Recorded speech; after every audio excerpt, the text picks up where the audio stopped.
12. Ajarlah kami menghitung hari-hari kami sedemikian, hingga kami beroleh hati yang bijaksana.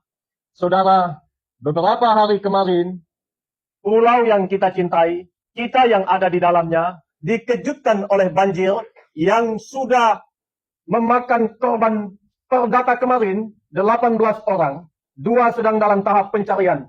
Ada banyak yang kehilangan rumah dan terimbas oleh banjir ini. Saudara, di dalam situasi dan kondisi yang demikian, apakah ada pelajaran penting, pelajaran hidup yang kita dapatkan? Karena dari peristiwa itu kita dapatkan satu kesimpulan, alam kita berbicara dengan caranya. Alam kita ternyata tidak bersahabat lagi dengan kita. Lalu siapa yang mau disalahkan? Sekarang kita merenung, berefleksi. Siapa yang harus bertanggung jawab dengan semua itu?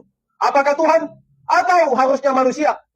Saudara, kita berduka cita oleh karena ada yang direnggut nyawanya, bukan oleh karena kasus pembunuhan seperti yang terjadi di Amerika beberapa hari kemarin. Ada Charlie Kirk, itu satu orang anak Tuhan, kemudian dibunuh dengan cara yang brutal, ditembak dengan cara yang brutal, lalu meninggal dunia.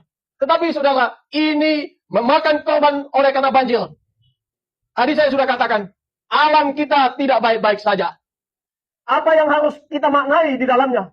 Itu sebab di dalam perenungan firman Tuhan ini, kita akan merenungkan satu tema, menemukan makna di dalam kefanaan. Menemukan makna dalam kefanaan.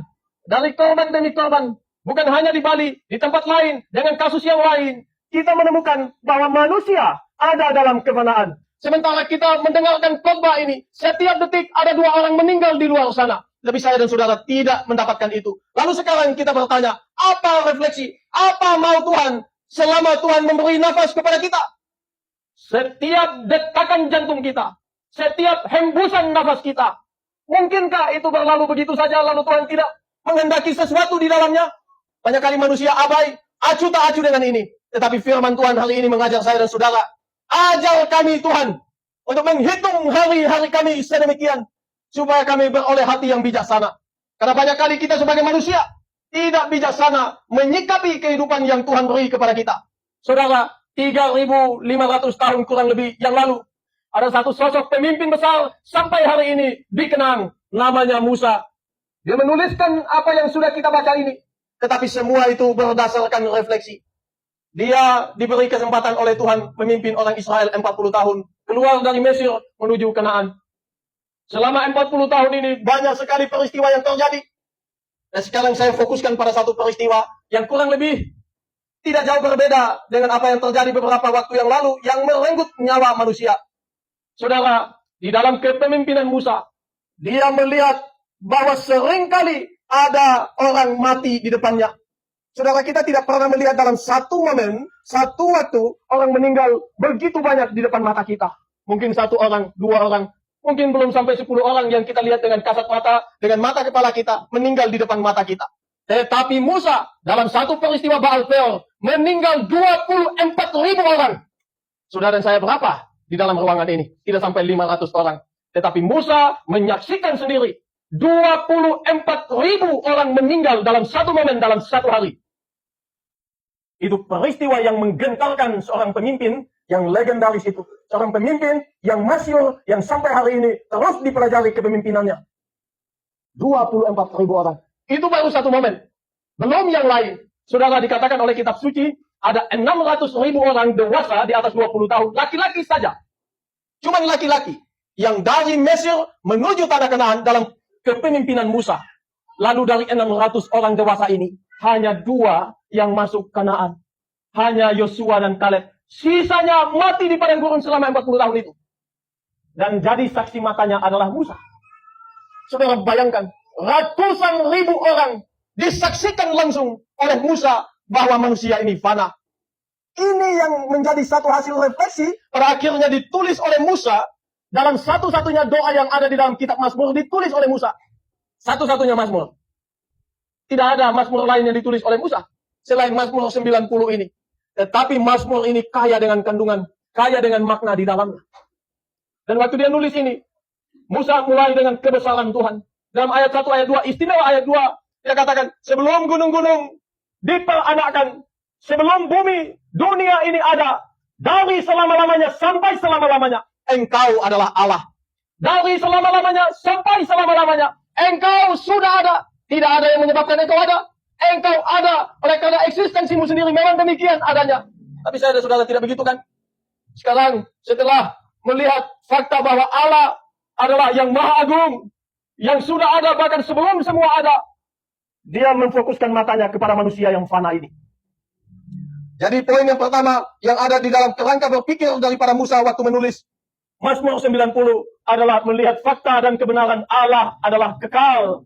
Allah maha kuasa, Allah maha besar, dia sudah ada bahkan sebelum semua ada.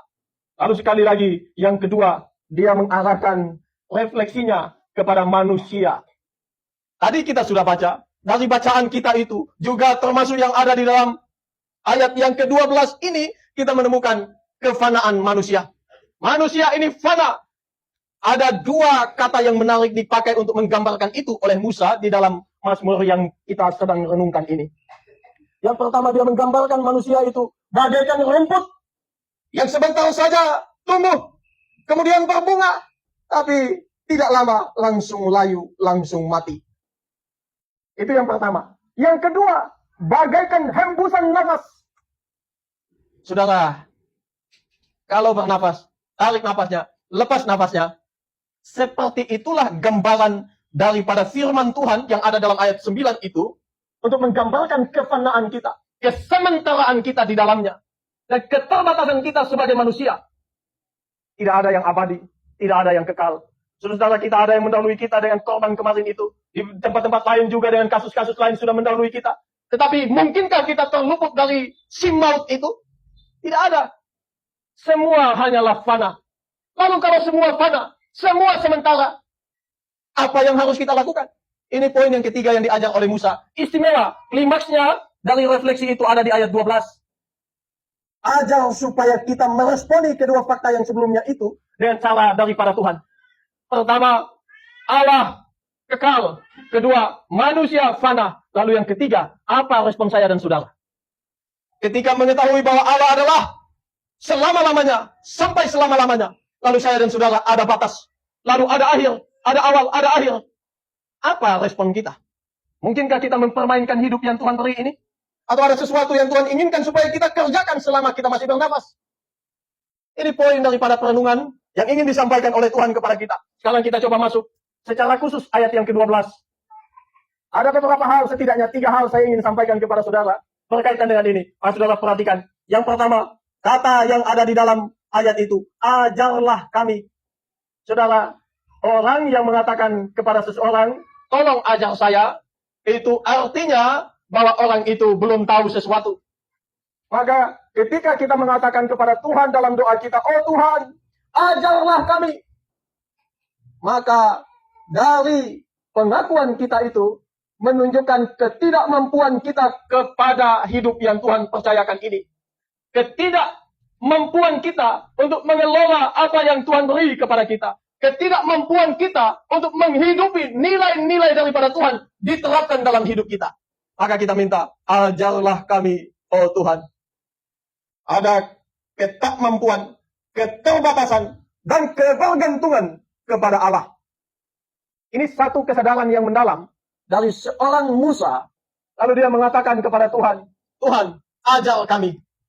Satu ketika dia berdoa juga kepada Tuhan, Tuhan, jikalau Engkau tak memimpin kami menuju Kanaan, lebih baik kami di sini saja. Lebih baik kami tak kemana-mana. Kami tak bisa berjalan tanpamu. Ini satu kesadaran yang dalam mengenai eksistensi dirinya yang tidak mungkin bisa berbuat apa kalau Tuhan tidak bersertanya, kalau Tuhan tidak mengajarnya. Tapi saudara yang dikasihi oleh Tuhan, bagaimana dengan kita?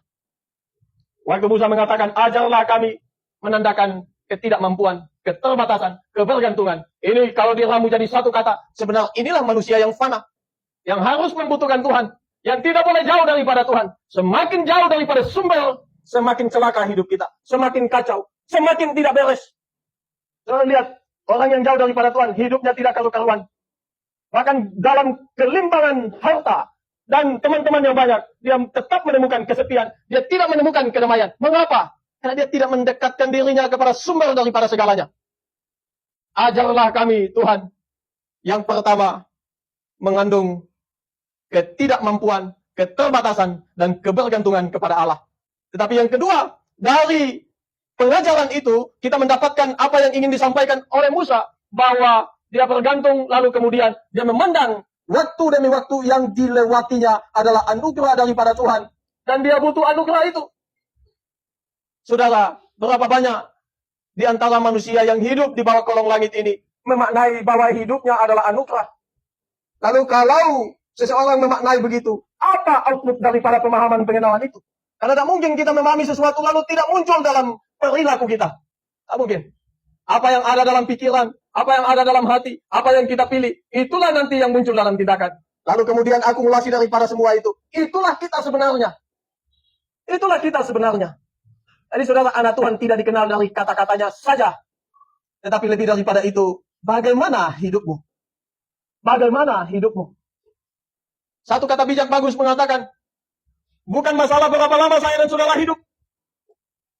Tetapi yang terpenting, bagaimana kita hidup selama Tuhan beri nyawa ini pada kita. Ada orang hidupnya panjang, usianya panjang, tapi menuju binasa. Ngapain? Tapi ada orang hidupnya singkat. Waktu dikasih hidup walaupun singkat, dia mempermuliakan Allah. Dia pakai dengan sebaik-baiknya. Dia tidak sia-siakan hidupnya. Mana yang lebih beruntung? Secara dunia orang akan katakan si tua itu. Tetapi dari sisi Tuhan, orang muda itu lebih beruntung. Karena dia berjalan menuju pada yang baka, bukan yang fana. Ini perbedaannya. Saudara, Tuhan Yesus hidup di dunia cuma 33 sekian tahun. Di antara kita, ada yang melebihi usia Tuhan Yesus. Saya ulang. Usia Tuhan Yesus hidup di dunia hanya 33,5 tahun. Tetapi ada di antara kita yang sudah melebihi usia itu. Ada yang belum. Sekarang pertanyaannya, selama kita hidup, apa yang kita sudah kerjakan untuk mempermuliakan Tuhan? Itu pertanyaan refleksi yang sangat penting dan mendalam. Supaya kita tidak sia-siakan hidup yang Tuhan percayakan kepada kita. Saudara, yang pertama, ajarlah kami dalam ayat itu seperti yang sudah saya katakan maknanya. Lalu yang kedua, menghitung hari-hari kami. Saudara, ini bukan dalam konteks hitung-hitungan matematika. Oh, 1 hari, 2 hari, 1 tahun, 2 tahun. Oh, usia saya ternyata panjang ya. Kalau hitung-hitungan matematis begini saja, terlalu dangkal pemahaman dan makna yang kita dapatkan dari apa yang Tuhan katakan dalam ayat ini. Karena ini bukan soal menghitung berapa usia yang kita punya. Itu terlalu kecil. Tetapi ada sesuatu yang lebih dalam daripada itu. Dari ayat-ayat ini sebenarnya menandakan bahwa hidup kita ini terbatas. Terbatas oleh kefanaan. Lalu yang kedua, ini hidup singkat. Tidak ada orang hidup selama-lamanya. Manusia boleh mencari cara untuk mendapatkan bagaimana memperpanjang usia. Kalau bisa sampai ribuan tahun. Tapi mana mungkin manusia bisa sampai ke situ. Beberapa waktu lalu ada percakapan dari Xi Jinping dan Putin. Mereka bercakap tentang bagaimana supaya meregenerasi sel. Yang kemudian ini memperpanjang usia kalau bisa sampai 150 tahun. Sampai ratusan tahun. Manusia mungkin bisa mencapai itu. Tetapi sampai kapan manusia bisa hidup selamanya? Firman Tuhan sudah katakan kita manusia-manusia yang fana. Tak mungkin melawan eksistensi itu. Tidak mungkin melawan tatanan yang Tuhan beri kepada kita. Kecuali kita harus meninggalkan hidup ini lalu bersama dengan Tuhan selama-lamanya di situ ada kebakaan. Selama di dunia ini kita dilingkupi, dikuasai oleh maut. Kita hanya tinggal tunggu saja kapan waktunya. Sudah jangan pikir melihat orang yang mati meninggal lalu aduh kok mereka begitu ya. Kalau begitu saya harus jaga hidup baik. Jaga hidup baik kalau sudah waktunya mati juga. Tetapi sekali lagi poin yang ingin saya sampaikan, selama kita hidup ini, apa yang harus kita buat? Harus menemukan makna di dalamnya. Itulah tema kita. Temukan makna di dalam kefanaan hidup kita ini. Supaya hidup ini punya makna. Supaya hidup ini tidak sekedar hidup. Kalau kita hanya hidup makan, minum, bangun, makan, minum, kerja, lalu tidak pikirkan apa yang Tuhan inginkan. Apa bedanya dengan ciptaan lain? Apa bedanya dengan hewan dan binatang? Firman Tuhan katakan begitu loh.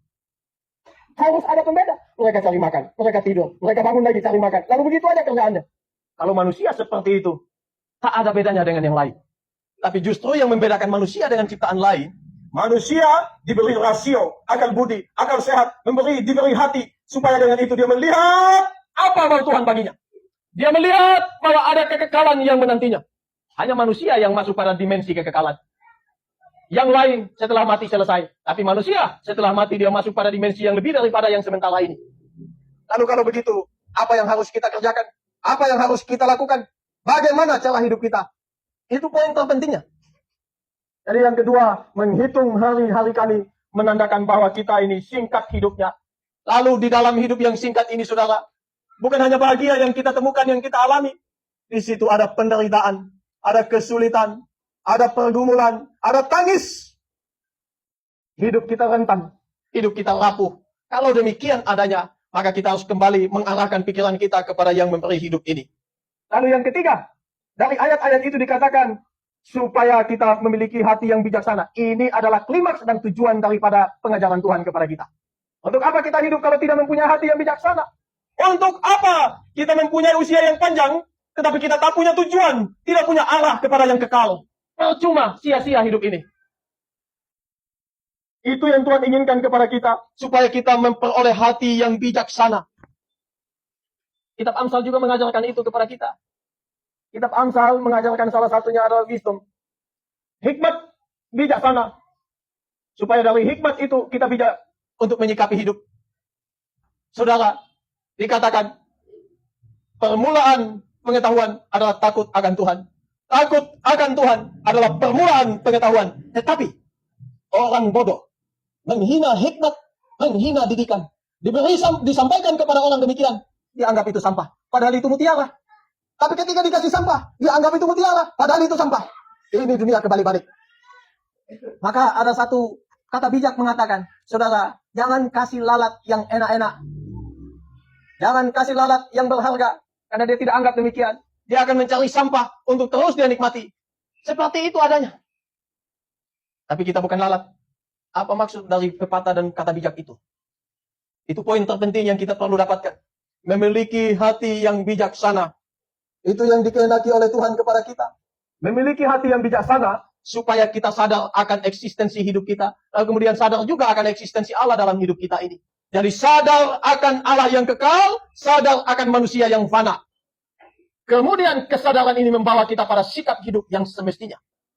Kesadaran ini membawa kita pada mempersiapkan bahwa hidup kita ini sedang menuju pada keabadian.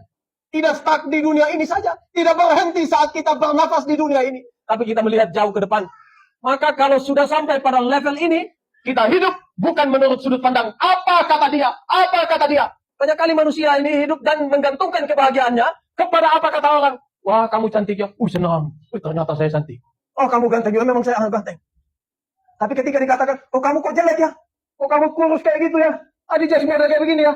Lalu hati sakit hati. Kok kamu bilang begitu? Tunggu bagian. Bahagia kok ditentukan oleh kata orang. Harusnya bahagia kita ditentukan oleh apa kata Tuhan. Bukan apa kata manusia. Manusia itu banyak manipulatifnya. Manusia itu banyak topengnya. Apa yang dia katakan di depan belum tentu di belakang dia begitu. Jadi jangan percaya kata-kata manusia yang penuh dengan kebohongan. Tapi bergantunglah pada apa kata Tuhan. Cantik dan ganteng menurut Tuhan berbeda persepsinya dengan cantik dan ganteng menurut manusia. Manusia melihat apa yang di depan mata. Dilihat, cantik ya, oh ganteng ya. Tapi kelakuannya busuk. Tapi Tuhan melihat hati. Engkau cantik, bagaimana hatimu? Engkau ganteng, hatimu yang menentukan engkau ganteng atau engkau cantik. Bukan fisikmu. Kalau fisik yang ditentukan oleh Tuhan untuk masuk ke surga, untuk dijadikan standar ganteng cantik, maka kita ini yang model jelek-jelek begini, mana ada tempat di surga? Mereka yang penuh dengan glamor hidupnya, yang mempercantik tubuhnya, mereka yang ada tempat di sana. Tapi tidak begitu. Tidak begitu. Tuhan melihat apa yang ada dalam pikiran dan hati kita. Lalu sikap hati kita seperti apa. Maka saya sampaikan satu kebenaran ini, saudara harus perhatikan baik-baik. Jangan gantungkan kebahagiaan saudara kepada manusia. Kepada apa kata manusia. Gantungkan pada apa kata Tuhan.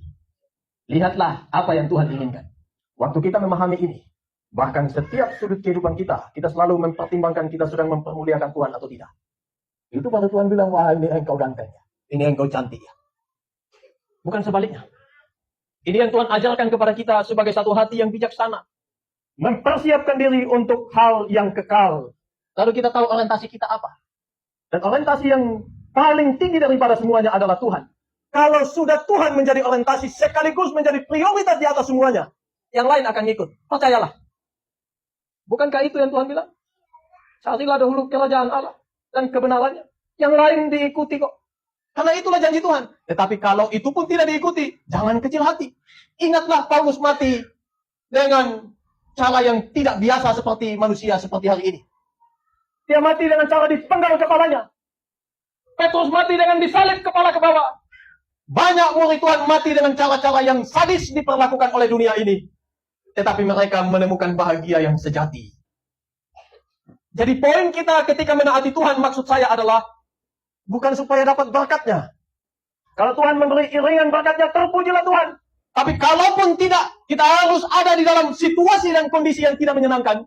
Tetap terpujilah Tuhan. Jangan terpujilah Tuhan. Oh, puji Tuhan saat perut sedang kenyang.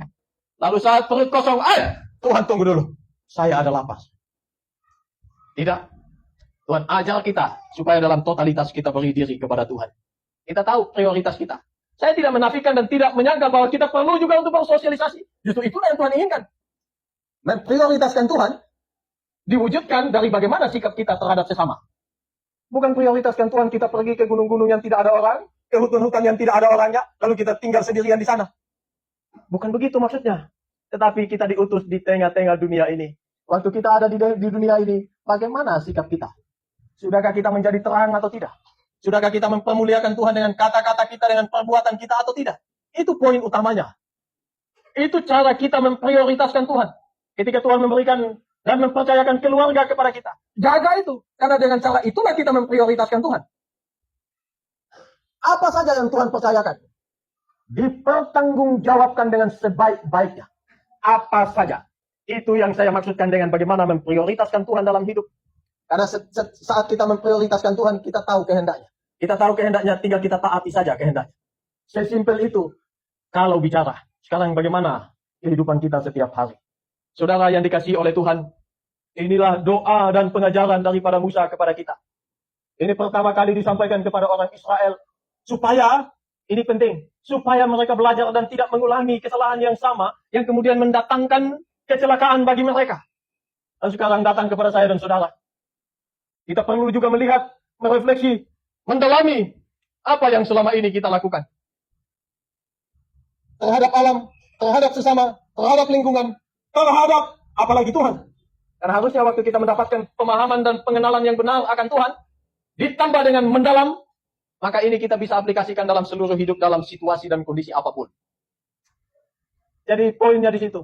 Sekarang saya sampaikan 3 hal lebih sederhana lagi berkaitan hidup yang Tuhan beri dalam kefanaan ini. Yang jelas menemukan makna hidup kita di dalam kefanaan. Yang pertama, karena kita tahu bahwa kita hidup dalam kefanaan, maka hidup ini singkat. Kalau hidup ini singkat, maka gunakan dengan bijak.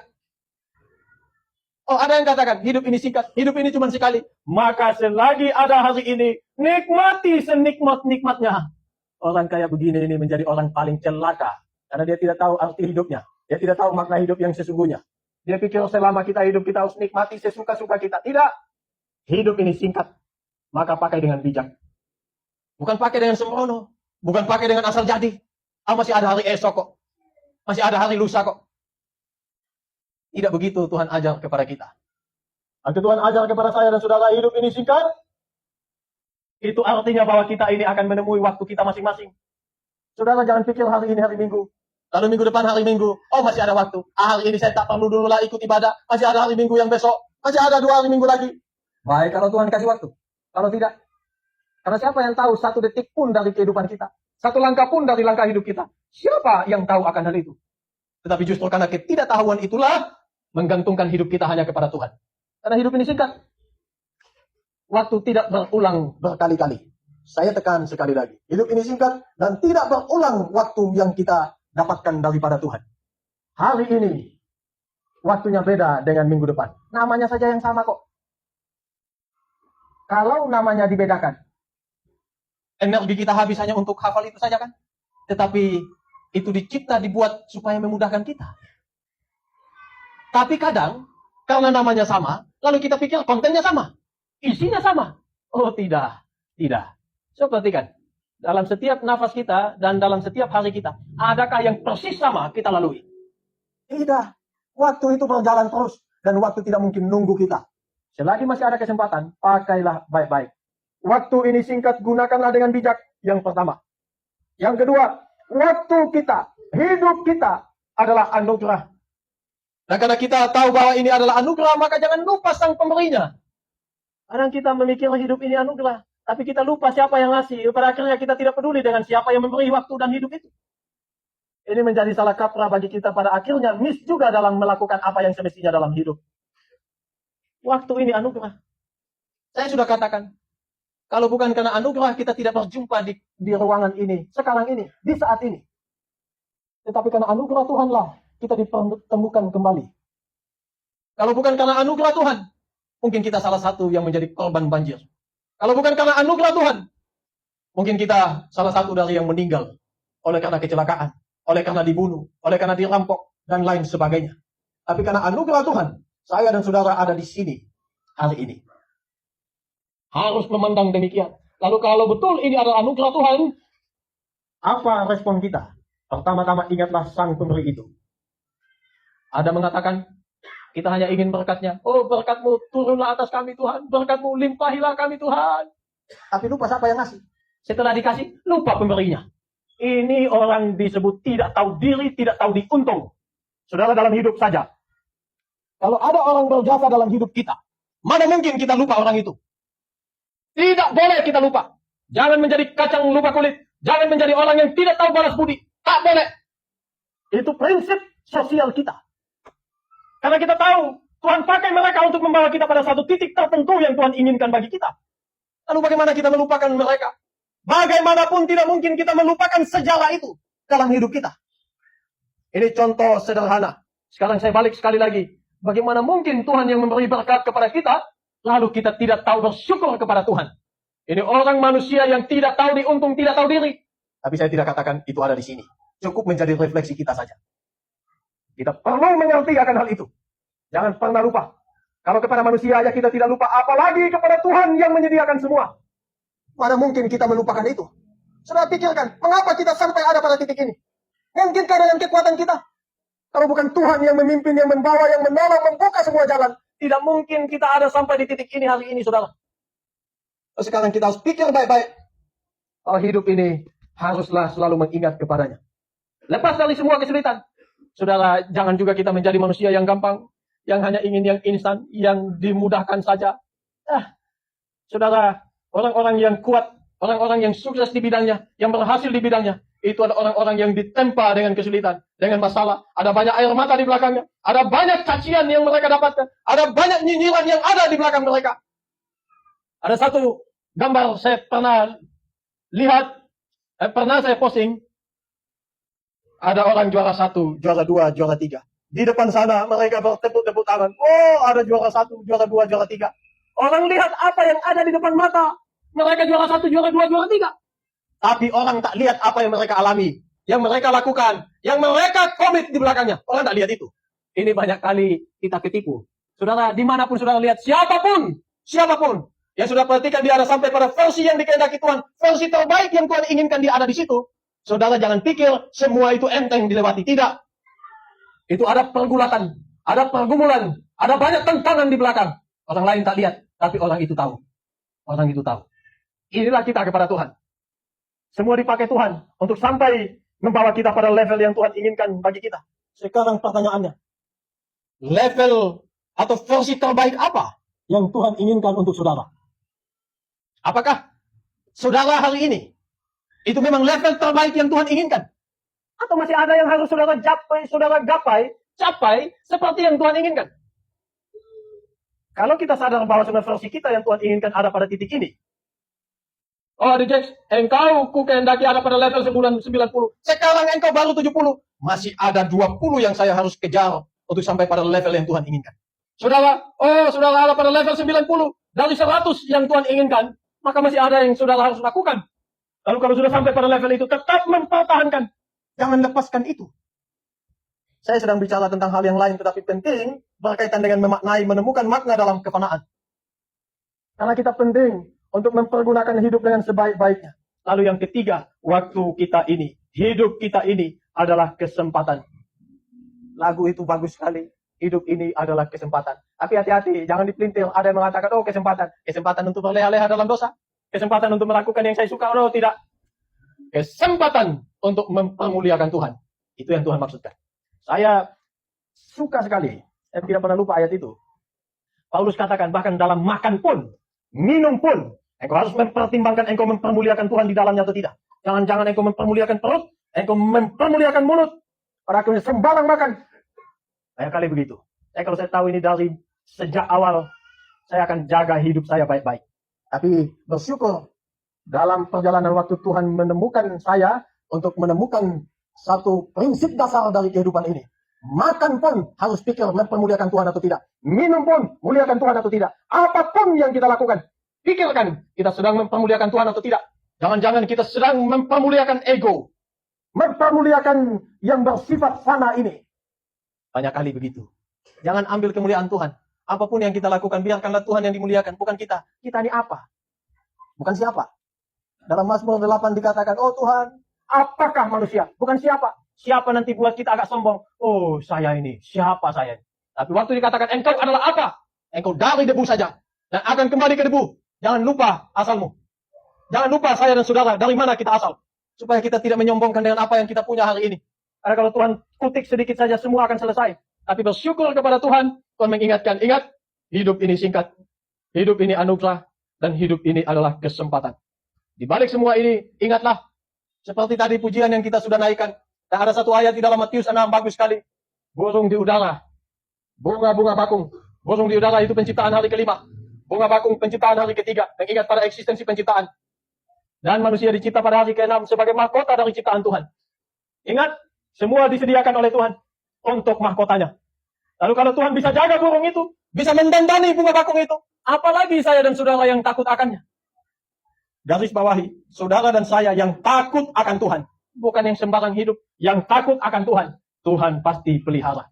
Tuhan pasti pelihara. Tuhan tidak biarkan menjadi pengemis. Tuhan tidak membiarkan menjadi peminta-minta.